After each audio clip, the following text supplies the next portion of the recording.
Hai, nama saya Kyoko Marvella Christy, biasa dipanggil Kyoko atau Kyo. Saya lahir di Palembang pada tanggal 11 Maret 2004. Saya anak kedua dari 3 bersaudara. Ini adalah cece saya. Ini adalah adik saya. Ini adalah ayah saya. Dan ini adalah ibu saya.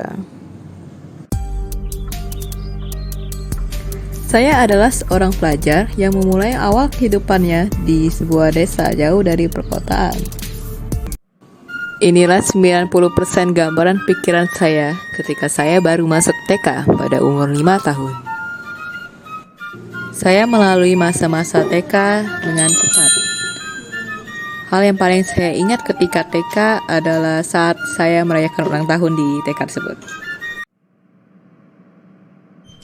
Setelah saya lulus dari TK, saya pun masuk ke SD negeri. SD negeri itu cukup dekat dari rumah saya. Di SD, saya mempunyai satu pengalaman yang tidak terlupakan.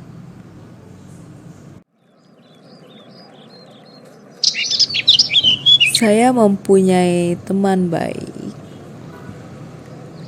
Kami sering bermain bersama hingga suatu hari dia pindah sekolah.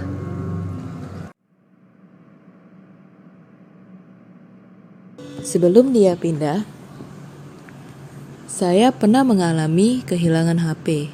Pada saat itu, sekolah sudah bubar. Saya pergi meninggalkan HP saya yang masih berada di dalam tas. Dan ketika saya kembali, HP saya sudah tidak ada. Saat saya menyadari hal itu, terlambatlah sudah.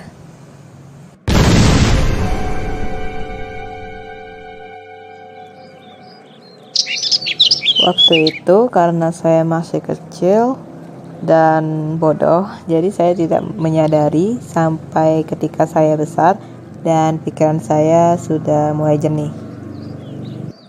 Setelah pikiran saya terbuka, saya mulai menyadari beberapa hal yang seharusnya sudah jelas. Hal pertama yang saya sadari yaitu kode HP. Hanya dia orang yang saya beritahu kode HP saya. Kenapa? Karena pada waktu itu dia memaksa saya untuk memberitahukannya kepadanya, atau saya bukan temannya. Karena saya masih kecil dan belum tahu apa-apa, saya langsung memberitahukannya dengan syarat jangan memberitahukan siapa-siapa. Setelah HP saya hilang, tak lama kemudian dia pun pindah sekolah.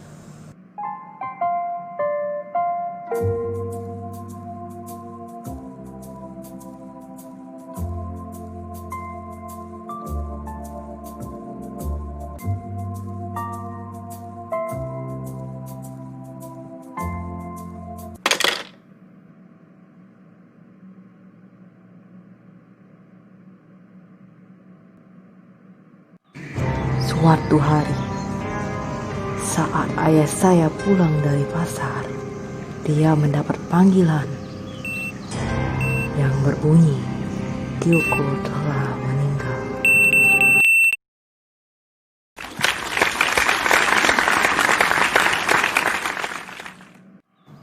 Saya yang menganggap hal itu lucu hanya ketawa-tawa saja mendengarnya.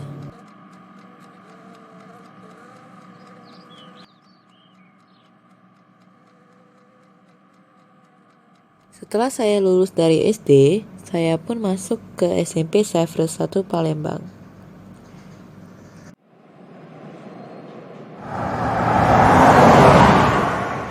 Setelah masuk SMP, saya kurang bisa bergaul dan pada akhirnya hampir tidak mempunyai teman.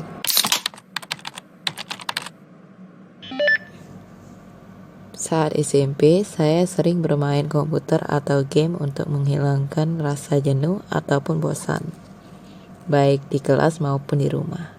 Itulah rutinitas saya sehari-hari ketika SMP.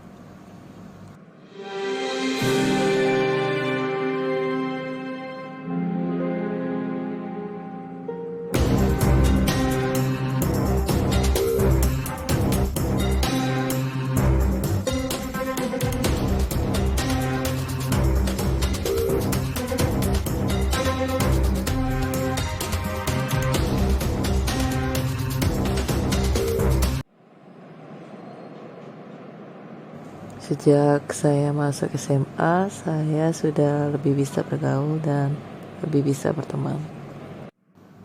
Lebih mudah untuk mengatakan apa yang saya pikirkan. Tak terasa 3 tahun telah berlalu dengan sangat cepat. Sekarang saya sudah kelas 12 bersama teman-teman lain. Ini adalah saat-saat terpenting untuk menentukan masa depanku. Karena itu,